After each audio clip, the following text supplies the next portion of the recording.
দীর্ঘ প্রতীক্ষা আর জল্পনার অবসান। অবশেষে ৭ পাকে বাধা পড়লেন দক্ষিণী সিনেমার জনপ্রিয় জুটি বিজয় দেবরাকোন্ডা ও রাশ্মিকা মান্দানা। বৃহস্পতিবার রাজস্থানের উদয়পুরের পাহাড় ঘেরা এক বিলাসবহুল রিসোর্টে দুই পরিবারের উপস্থিতিতে সম্পন্ন হল তাদের বিয়ের আনুষ্ঠানিকতা। ভক্তদের প্রিয় বিরস জুটির এই বিয়েতে খরচের অঙ্কটা ঠিক কত? বলিউডের বিগ বাজেট বিয়েগুলোকে কি টেক্কা দিতে পারলেন তারা? চলুন দেখে নেওয়া যাক।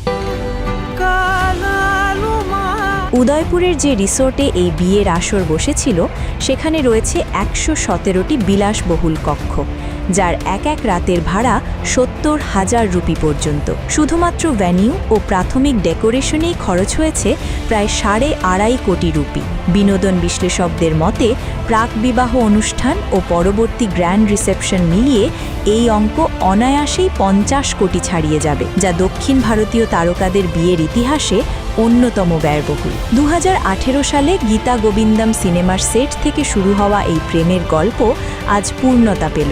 ভারতের নামী পরিচালক ও অভিনয় শিল্পীদের উপস্থিতিতে দুই ভিন্ন রীতিতে এই বিয়ে সম্পন্ন হয়েছে। এখন সবার নজর বিজয় রাশ্মিকার আসন্ন প্রীতিভোজ বা রিসেপশনের দিকে, যেখানে বসতে পারে তারকার মেলা।